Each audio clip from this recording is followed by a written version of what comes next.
Hello everyone, this is Ruda and I just wanted to make a video basically explaining my experience of being an INFP and trying to lose weight. Well, first I should probably kind of explain the stereotype that some people have about INFPs. So basically the stereotype about INFPs is that we're not necessarily very active, that we don't enjoy competition, which is both are pretty true. I guess out of all the Myers-Briggs personality types, I feel like INFPs are the ones that are most stereotyped as like couch potatoes because we're very imaginative. We like fantasy, basically.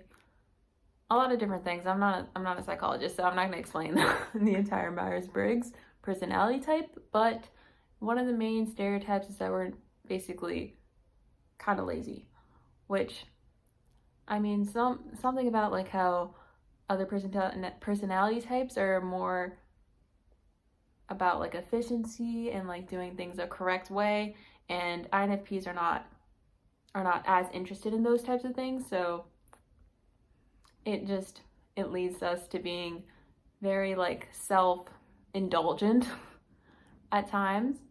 So let me just not lose track of what I'm talking about.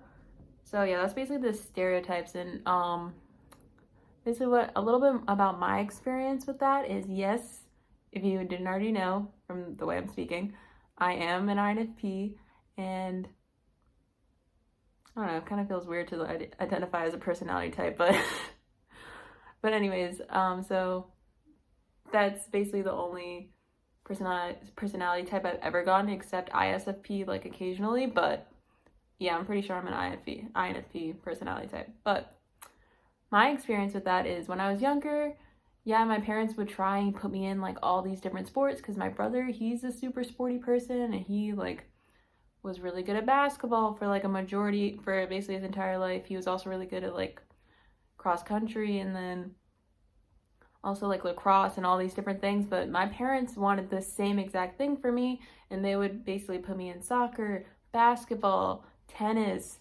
swim. I tried cross country for a season in high school, and also what else? I already said swim. I feel like there's more in there. Hip hop. There you go. So yeah, those are all, I guess, the sports my parents tried to put me in. None of it really sticked. I'm not a very competitive person. I think basketball was maybe like the most interested I was ever in like a sport, but my parents had me doing soccer for way longer than that.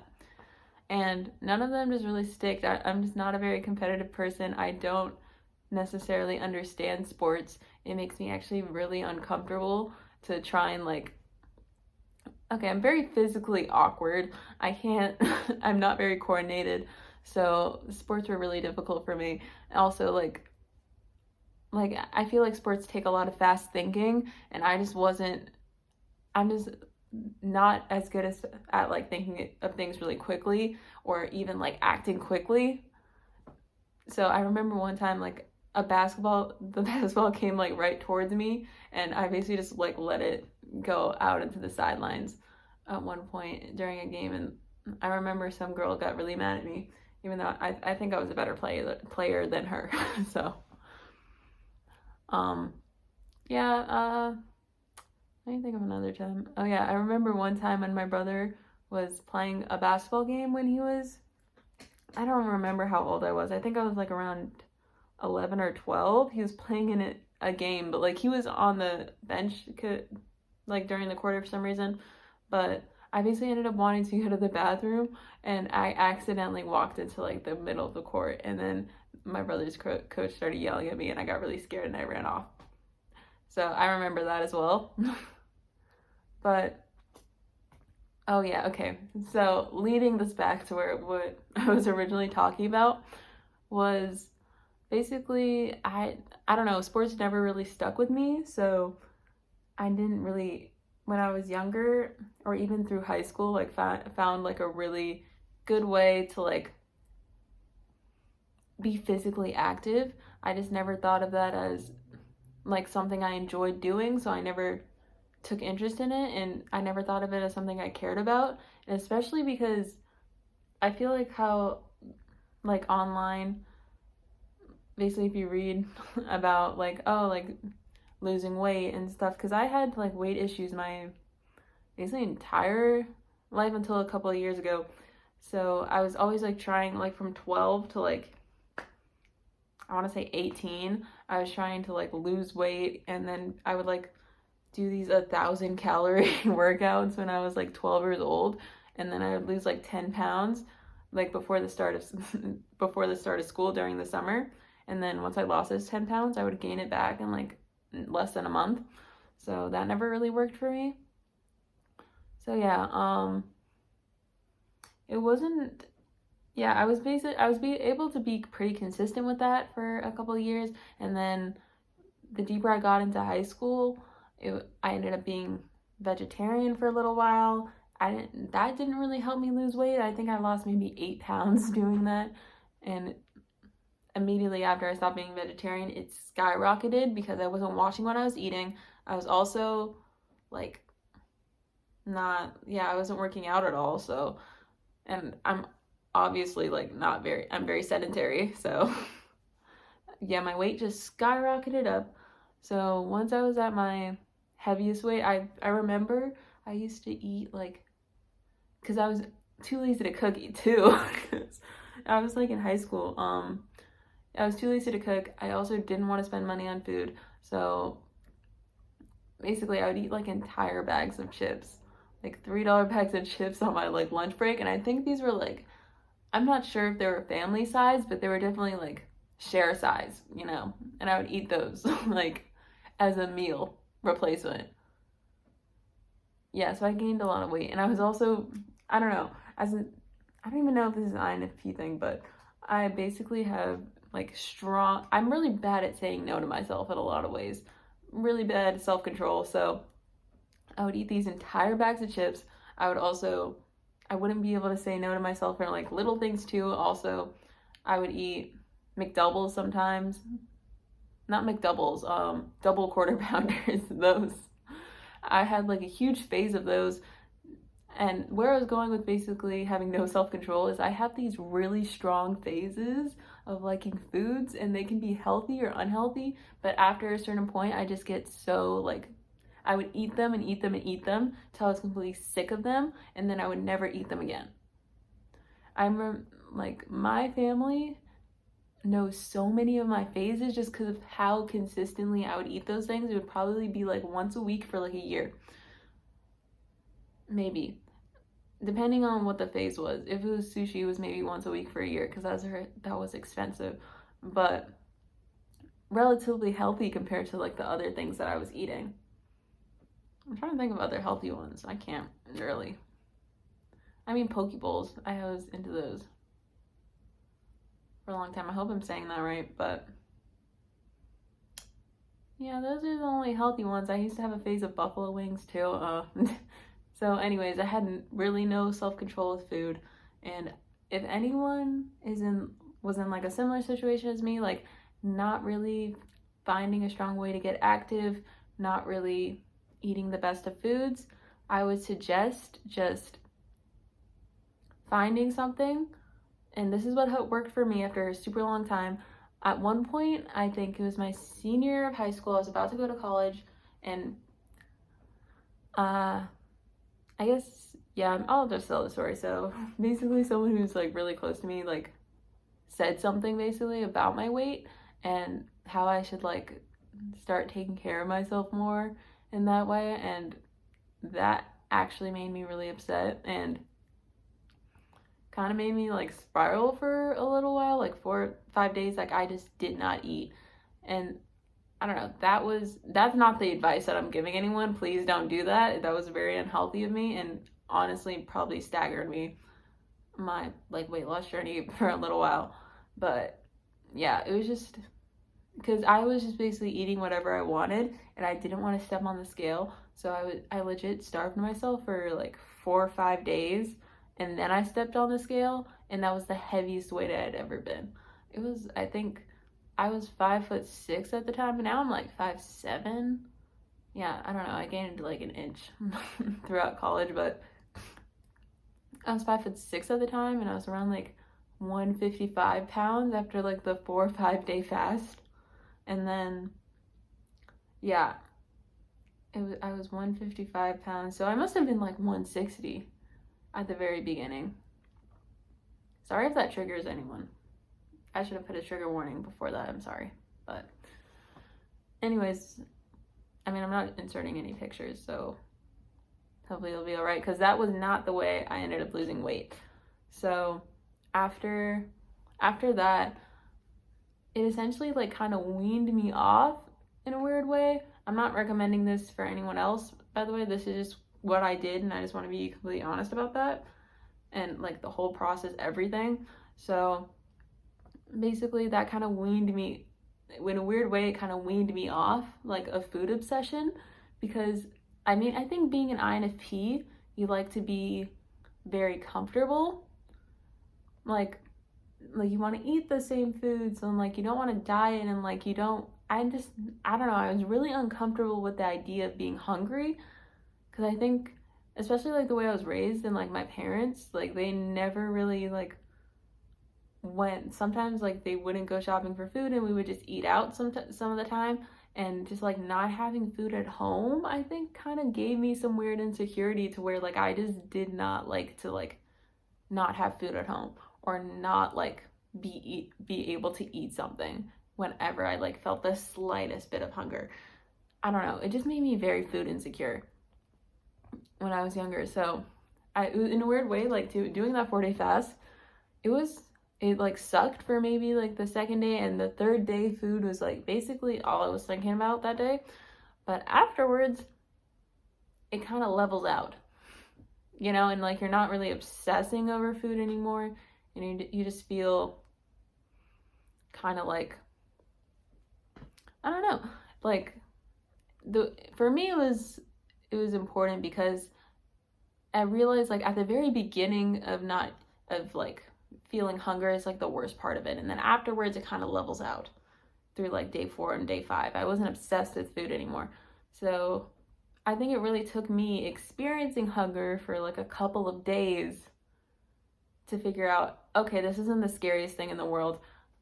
It's not like I have to give in every single time I feel like the slightest bit of uncomfortability. I don't think that's a real word, but even the slightest bit of hunger. So I don't know, that was very helpful for me, because after that I was done obsessing with food. It kind of brought out that problem that I was just talking about feeling food insecure. So after that I was just like, oh, like I realized what my problem with food is. And I mean, instead of having like snacks around me all the time, it's just like, oh, okay, if I don't have something to eat right now, it's not the biggest deal. It's gonna be okay. Like you can basically just drink water, relax. But like I said, that's my issue, but that's kind of what helped me a lot. And it just made me less obsessed with like food and like having food around me. And I realized that I was using it as more of like a comfort than like just like to satiate myself. So okay, yeah, after that, what really helped me lose weight though, and something that the media kind of I feel like everyone gets told this, but it's not really the most helpful advice. It's basically like, oh, like you can't exercise your way out of a bad diet, blah, blah, blah. Like you need to watch what you eat all the time. I feel like that's something that was like always perpetuated in the media, and that never really worked for me, because like I said, I do have this weird relationship with food where I like to eat. I'm really obsessed with the things that I eat, and then I like to eat them all the time and all that. So dieting never really worked out for me, like in the slightest. Being a vegetarian, nothing really worked. So working out was my one way that really helped me lose weight. So basically how I did it, this is just how I personally did it. Again, I'm not a fitness instructor, blah, blah, blah. It took me an outrageous amount of time to do this, by the way, too. I think I lost 40 pounds in like 4 years, okay? It wasn't a slow and fast process, and I think I'm really happy that it wasn't a slow and fast process, because when you're in a situation and it's very like fast and you're just like, you immediately get results, the results go away just as fast. Like, not to call anyone out on like The Biggest Loser and stuff. I'm sure, like, I mean, there's nothing wrong with them as people. It's just the situation itself. But The Biggest Loser, like, people lose a ton of weight super fast, but then they kind of like gain it, and then maybe not as much as they lost, but like an exponential amount. I know exponential is not a lot. That's not the same word, but just they gain the weight more rapidly than normal, basically, is what I mean. So yeah, if it's, even though it took me like 4 or so years to lose all that weight, I'm not really in a situation where I feel super nervous about gaining it back. Because what I didn't understand when I was dieting when I was younger, like 12, 13, 14, like, I didn't realize the fact that if I lost weight super fast, it would make me gain weight super fast. But me taking the time and like maybe losing 5 pounds and then stagnating, 5 pounds again and stagnating, 8 pounds again, stagnating for a really long time. I stagnated on 130 pounds for like close to like a year. Like, that was the hardest to get down. You want to know why it was the hardest to get down? Because at that weight, my body had been there the longest. Like, all throughout my teens, I was until the point where I gained like a lot of weight. Until I gained a lot of weight, I was stuck at 130 pounds. So that was the hardest to get down, because my body was so used to that body weight. But once I pushed it down, it was pretty easy. It went back to relatively normal losing weight. And now I'm like around, I think, like 123-ish. And yeah, this is the lowest I've ever been, except like when I was like 12. So basically that's my entire weight loss journey. But what I did to lose the weight is I started working out consistently, since I wasn't going to be able to like change my diet in any way. I started working out daily on the treadmill for like 30 minutes a day. I would run on the treadmill. I'd say jog for the most part. I was like on 5, and then I moved up to 6, and now I'm doing 7. But yeah, I would usually do like 3.2 miles, because that's just something I was used to, like in cross country, 5K. So yeah, I would run 3.2 miles every single day, and I did not take any rest days.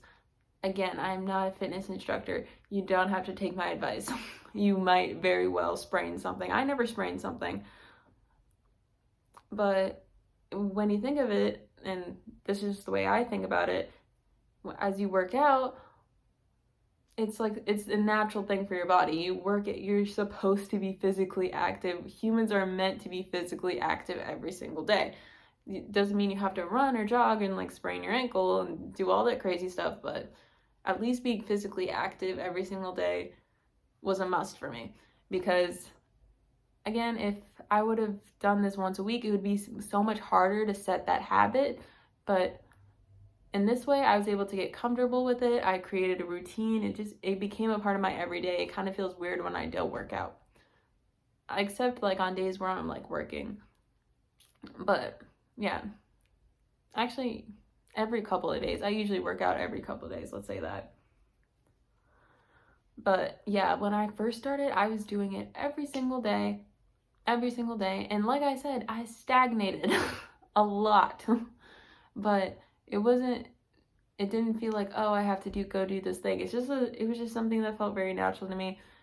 It didn't make it it wasn't so uncomfortable, because it was already so much a part of my routine, because I was doing it every single day. And yeah, eventually, and it became so much less about the goal, because my mind usually switches between things a lot of the time. Like, I can't just have one motivation of why I'm doing something. So my motivation was, I wanted to get healthier, yes. I wanted to lose weight, yes. And I also kind of got like this weird like interest in running again. So basically I would be like, oh, I wonder if I can run 5 miles this day. I wonder if I can run 3. I wonder if I can run 4. blah, blah, blah. And I would just go and try every single day. And then sometimes I would have a super good run and sometimes I wouldn't. And I wouldn't say I'm a good runner now, but I'm a lot better than someone who's never been on a treadmill before, that's for sure. But yeah, I'd be on the treadmill for like 30 minutes every single day. And yeah, it just became a part of my routine. Even on days where I wasn't feeling my best, I would still go and run. And not to say that I never didn't run for a day. I feel like I've never had like a week where I haven't worked out for like twice at least in that week since the very beginning. But I don't know, sometimes your body like really needs a rest day. Sometimes like you're really busy that day and you don't want to do it. Fine, yeah, but my goal was always to run every single day. That was the most important part. And I had some horrible days. Like, I think my worst, I had maybe burned like 110 calories and I went home. Yeah, so that day wasn't worth it, but at least it set like the expectation and I reaffirmed myself. And like, I think it's really good for your psyche if you set a goal and then you reach that goal every single day. Like, I want to do this, then you do that goal. Then I feel like it's really good for your mental. I mean, some people even call it manifestation. Like, oh, I want to do this, I want to do this, I want to do this. And then when they do it and they succeed, they're just like, oh my gosh, the manifestation helped me do this. But, and another way of saying that is, oh my gosh, the fact that I thought of something and actually was able to put it into reality just based on my thought is reaffirming my psyche in some way. Yeah, I don't know if that made sense, but that's my advice as an INFP. I hope some INFP people can hopefully understand what I was saying for the last 22 minutes. But hope you guys have a great day. Have a good one. Bye. This keeps happening. Okay, so I already finished the video that I'm kind of cutting into after 8 because I kind of watched it and I just want to clarify some things before I upload it. So basically I said something about like, you know, the time where I basically decided not to eat for 5 days. I did mention that it was a bad thing. That was great of me. But yeah, the way I described it though, yes, the hunger did go away on day 4 and day 5, but I started to feel very weak. And I just hope nobody takes that as something that they should do. I started to feel very weak. Probably could have, like, I went to work. I was a cashier at the time, and I went to work and I was like scanning an item and I was like too afraid to like just jolt back up because I thought I was going to faint. So I do not recommend not eating or fasting for multiple days in a row. It was not good for me. Yeah, I just wanted to clarify on that because yeah, it's very unhealthy. And even though I wasn't necessarily feeling hunger, that was because my body was literally shutting down at that point. So just wanted to let you know, don't even attempt it. It's not worth it. And it did not help me in the long run. I gained all that weight and then had to re-lose all that weight afterwards. So actually, I don't know if I regained the weight. It's just I stagnated at that 155 for a very long time. What else did I want to add? Other than that, again, this is just how I did it. There's no medical professional behind me saying like, oh yeah, you guys should do this too. Like, this is a great idea. No one's backing me on this. This is just how I ended up losing weight. I just wanted to share this with you, and I hope you take this however it works best in your life and how it works with your lifestyle and whatever keeps you healthy. I hope you take some of this advice, you leave the rest, and just figure out what works best for you. But I just wanted to make sure I was being 100% honest and authentic with how I told this story. So thank you again. Have a good one. Bye.